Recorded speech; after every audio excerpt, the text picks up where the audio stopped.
So first of all, 2024, it's our year of even digging deeper. It's like a building that we've been established and we've been growing. But this year, it has actually been going back to even strengthen our capabilities, to strengthen our base in terms of foundation. When you talk about our foundational capabilities, Vanessa, you're talking about our people, you're talking about training, you're talking about our products, propositions, you're talking about our infrastructure, you're talking about communications in terms of our entire building the franchise, above the line, building the brand. So how would I describe this year? This was a year of consolidation, I think, of everything that we have built. Obviously, Optiva Capital Partners, if you look at the transformation and the journey for the last 5-6 years, 2024 was that conscious year of even going back to the foundations to really reestablish our basics once again. For example, look at the people agenda. We right-sized, in terms of clarity on roles, expectations, very importantly, refined our selection process, our hiring process. Training has been a very key component of our people in terms of empowerment. You've seen the training programs, the induction, right from people joining Optiva Capital Partners, the 2 weeks induction process that goes into really empowering them. And I like to call that training the right start. Making sure that they've got the right start, they can have conversations with clients, that they're really prepared to be able to serve. So when I look at the year 2024, it is our year of more reorganization. It's a year of right sizing. It's our year of going back into our foundation and continuing to consolidate and to reinforce our capabilities. I would like to talk about our brand building. This is the year we talk about Project Arise, which has been very exciting.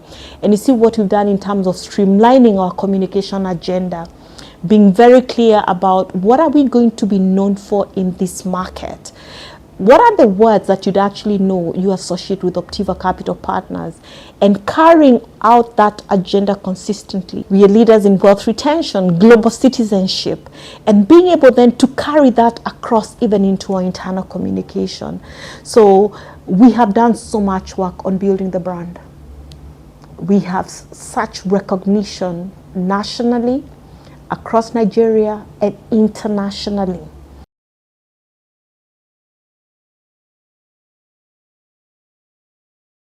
Okay, so, some of the highlights, some of the key events for the year. Q1, we started with the visit from TCG, that TIW Capital Group. We had, the team coming over, reinforcing our partnership with them. We actually took part in Be More. That is actually a forum of empowerment for professionals, business women, young women coming up. So we participated in that as Optiva Capital Partners. We had the International Women's Day, gathering, sessions of the women of Optiva Capital Partners. Q2, what stands out for me, obviously our participation at the Shikan conference, which is huge. That's another forum of empowerment for women, and that actually continues to talk about who we are as a brand and our commitment to the community. Q2 still, we actually had the groundbreaking ceremony for K2. That is a primary health care. Work actually started, and we're looking at launching that. By early January into early February, we should be launching that. That's where we had the groundbreaking ceremony. Into Q3, I know there are very many events, but these are some of just the key highlights. We went to London at the African Achievers Forum and Optiva Capital Partners received the award as the Pan-African Entrepreneur of the Year. And this award was given to us at the House of Lords at the UK Parliament, and that was grand. And you'll actually see the rest of the giants across Africa, the recognition of the work that we have continued to do, our reputation in the marketplace, who we are and who we continue to be. I think that was a key highlight of Q3. When we came back, we had the Future Leaders. We actually hosted and sponsored the Future Leaders Association. We brought together about 61 youth or young adults from Makoko. And that was absolutely, when I think about one of the greatest events I've attended this year, the Future Leaders Association, the energy, the vibe, the positivity, just the impact that Optiva Capital Partners and all of us in terms of the Future Leaders Association, the group we are going to continue to have on those young adults, for me, really, really excites me. Then we actually sponsored the Women Forum that is with me, with one of our clients, Mrs. Juliet Obaro. I think it's a forum of women. What's the name of the forum? The one in Bagada. Okay, so, and a lot of them actually are widows, so we sponsor that forum, and that was an interesting, almost like 300 women in a sitting, just empowerment, sponsoring their events. Then into Q4, obviously the official sponsors of NAPE, we've continued to take part in that. That's a very important forum where we meet our clients.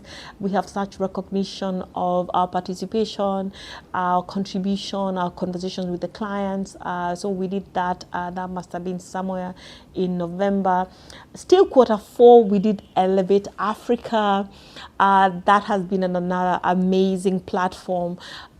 We attended the Elevate Africa Forum in Abuja, and I got my appointment as one of the global ambassadors for Elevate Africa. That is a forum that is founded and hosted by the King and the Queen of Warri, one of the most progressive monarchies, I can actually say, with such global reach. They are so progressive. And honestly, every time I think about the Elevate Africa platform, we had a meeting yesterday. It's such an amazing opportunity to network with other leaders across Africa, to continue to be of impact in our society. We had a visit from Green and Spiegel. Absolutely. Sonia and Abhijit from Matrix.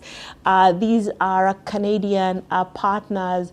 We had an amazing visit, met our people, talked about clients, our processes, and obviously really reaffirming our partnership with the biggest investments immigration company in Canada. What else did we do in, So, and lastly, there's one event I've forgotten. We had our customer service week. Absolutely, the celebration of customer service week, and really for us, an appreciation of our people for what they do. The customer service week, a lot of focus is on the client, but I think ab initio, the customer service week is recognition of the various cadres of people who are so involved in serving the eventual clients, people, as they say, behind the stairs. So I always say, in an orchestra, everybody plays their part, and this is a recognition of the various roles that people play to actually make the harmony and the music that Optiva Capital Partners we are.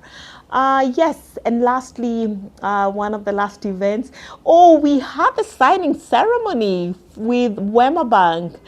Absolutely. We had the signing ceremony. We hosted the executive team from Wema Bank to a signing ceremony of a collaboration agreement where we are going to be providing investment immigration solutions to their clients. Wema Bank is an amazing partner. They are the oldest indigenous bank in Nigeria. I think they're about 79 years old, with a branch distribution of about 200 branches, and with about 16 million clients. But more than just being the indigenous banks, what really excites me about working with Wema Bank is the quality of their leaders, the excitement. They are one of the most progressive banks, and we are really looking forward into leveraging this opportunity to be able to serve their clients and get their clients to become our clients. And this is the partnership we have with Wema Bank. And then we went to London. Yeah. Yes, we did. And to this amazing, by invitation of the Global Reputation Forum, 2 days, one at the Houses of Parliament, in terms of just conversation with top global leaders. A lot of focus on AI. A lot of the conversations are actually featuring the role of artificial intelligence in business, in development, and my God, brilliant minds, the role of AI into healthcare, the role of artificial intelligence on day-to-day life, the role of artificial intelligence. We even talked about space, like all this going to, I mean, it's always interesting to just see so many people, like the people from General Electric were talking about space and how it's going to be that, to go to space. I don't know what we are going to do in space. It's going to be like taking a flight to London.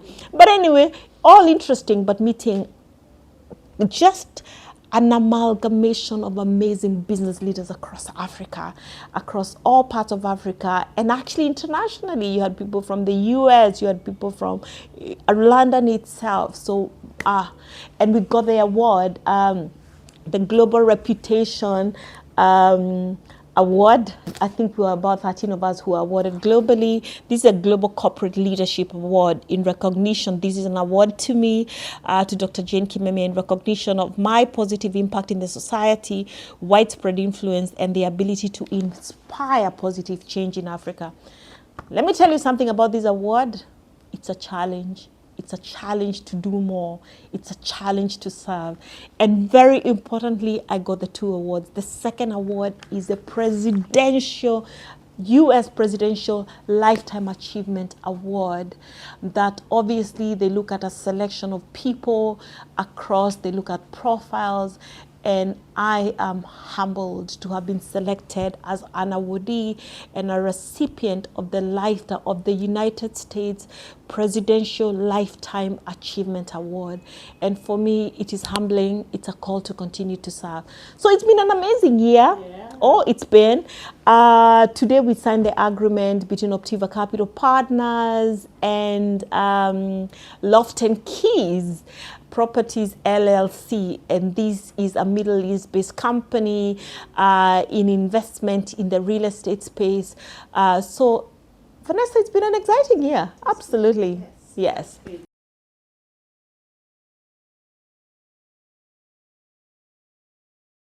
You see, our vision remains. That's why companies have a vision. Our vision remains the same. Our vision is to be the undisputed leader in our chosen areas of specialization and focus. Investments, immigration, investment services and advisory, international real estate and insurance. So our vision remains the same. Being the undisputed leader, it's market share, it is numbers. We always say that the reason why we exist is to serve the needs of our clients across wealth retention and global citizenship. So we remain committed to our vision.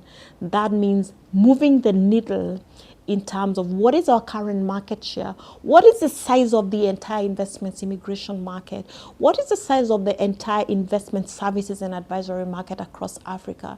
And my God, everywhere you look, there is so much work to do for us. We need to continue to educate our clientele. These are areas of education. As the Bible says, my people perish for lack of knowledge.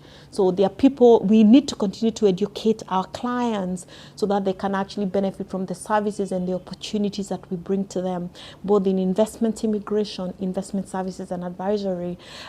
This year, Vanessa, also, we came up with a framework for wealth retention.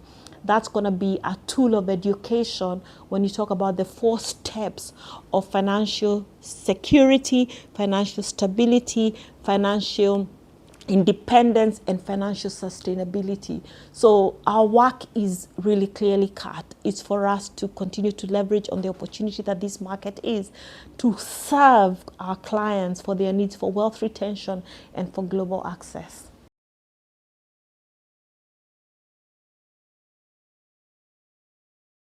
What are the leadership lessons that I learned in 2024? You know, it's interesting, especially having worked, you know, I've been at Optiva Capital Partners now, it is 7 years. And obviously my prior experience for 20 years in the 2 international banks. First of all, I am so glad about where we are in terms of our recognition about the brand that we have built. Every time I talk to my colleagues or people that I knew before, they're like, wow, you people have done such a fantastic job. There's such recognition for us in the marketplace. So I think for me, the leadership lessons is on the sense of entrepreneurship. But also, I come back to maybe the challenge, you know, the definition of success, definition of building a high performance organization. What does that mean for us? It's going to be when everybody is contributing, when every part of the business is aligned and contributing to their expectations. So for me, when I define success, that's what it's going to be for us. It's going to be our market share, our growth, and we can only do that when our people are succeeding. So I think so much has been invested in our people. We've invested in our infrastructure. We've invested in our people, in hiring, in training. Look at the pay adjustments. Optiva Capital Partners is one company. When you look at our benchmark and how we basically level against other players in the market, we did a comparison where we looked at tier 1 and tier 2 banks in terms of our pay structure. And let me tell you, we are in the upper percentiles, that we pay above market. You know, the chairman has been very benevolent, you know, cost of living adjustment, I think up to 4 times. If you look at where people came in and where they are at right now, and then the comparison of that to the market. So for me, I think as I sit here and think about 2025, we are a people that have everything. But we need to build the teams. We need to go back to the basics. We are a financial services organization. Financial services is serious business. People need to build their professional prowess. They need to build their conversations with clients. We need to be successful. And we're only going to be successful if everybody is committed to their own success, to really taking advantage everything they've been given and to really running with it to make a mark, to basically live up to their expectations. It's very simple. You know, this is what I'm supposed to be doing. That's where I see, I know you haven't asked me about 2025, but yes, that's what I see.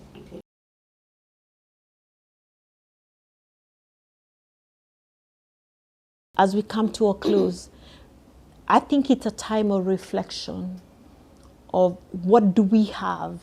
Who are we? Individually, what opportunities do you have and have been given? And then recognizing what this market needs, that we've got everything. People need services on wealth retention. People need services on global access. I always say Nigerians are the most global of Africans. So every family you talk to, they need our services, whether they may recognize it now or into the future.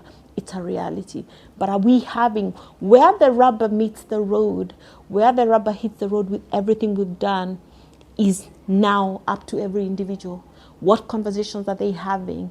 How committed are they to their professional success? And please note, I want to go back. Let's go back to the basics of who we are. We are a financial services. When I do interviews, I say we are in premium financial services company. We are in the private bank league. That is who we are. So how ready are you? That's my challenge to the people. How have you embraced all the different opportunities for training, for serving, to be able to succeed? Because we can only all succeed as a company if all the individuals are committed to their own success and they're doing what they're supposed to do.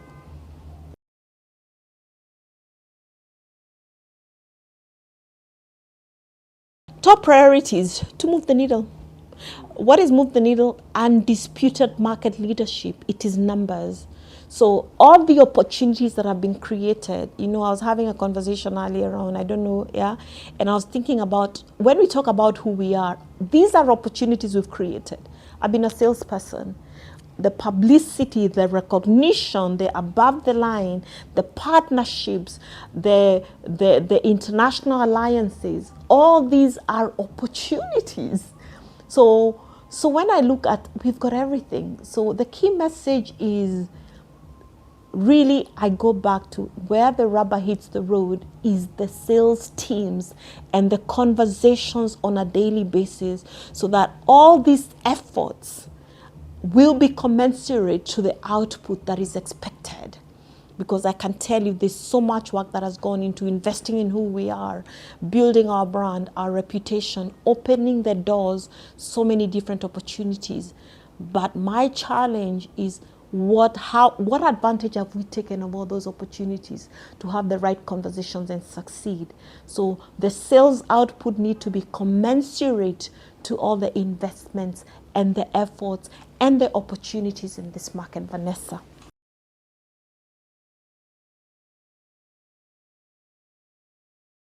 First of all, when we talk about that, we are a market leader in wealth retention, in global citizenship and access, and clearly we are in the premium financial services, so in the private bank space. You need to recognize that this is a space of conversation. You will not have, so fine, from our website, all the communication, so there's going to be a lot of interest has been created, but we are in the space where we must have conversations with clients. A client is not going to invest digitally to say, oh, book my $500,000. We are not yet there, or my $500,000, my $300,000. So innovation for us is the messaging, the communication, the education process to be able to reach our clients using the various platforms that we have. And I think we need to leverage on that. We have not optimized. That's an area where we need to optimize our platforms, the digital space, in terms of reaching even more clients. So it's going to be communication, it's going to be education, but at the end of the day, still clients have to come in and have the conversations. There's an area where we can actually be able to utilize digital. When you talk about the investment services and advisory area of our business, this is an area where we need to get to a level where there's so much education in the market about investment opportunities, such that a client will just get online and they can actually book in and say, my risk profile is, I can do my risk profiling and they will assess me as moderate. And these are the investment products. So I can say, I want to invest $10,000. And you should be able to do that without even necessarily having a conversation with anyone. I want to invest $100,000. We are not yet there. But that's what I see as the opportunity for innovation. But that innovation needs education first, and then creating the enabling platforms for clients to be able to deal.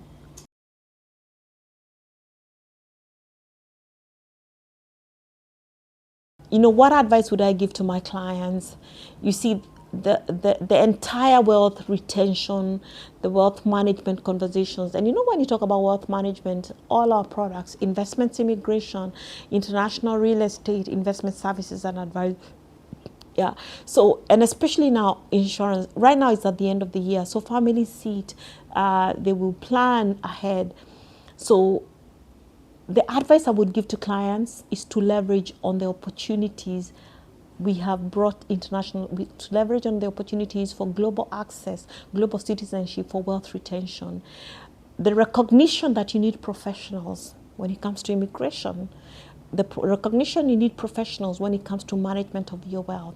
So take advantage of their users, utilize our services. We really are here to serve. So that's the advice. When you talk about across Africa, only 1% of wealth is professionally managed. We talked about the challenge of wealth retention that the first generation makes, and by the second generation, 70% of the wealth is gone. 90% of the wealth is gone by the third generation. That means, Vanessa, that for Africa, we're always starting. So how will we build prosperity if we can't talk that this company has been here 100 years? Yeah, we need to build enough businesses that will last beyond one generation. We need to have families' wealth last beyond one generation. And that's going to be them taking advantage of all the opportunities we have for global access, for investment, for wealth retention.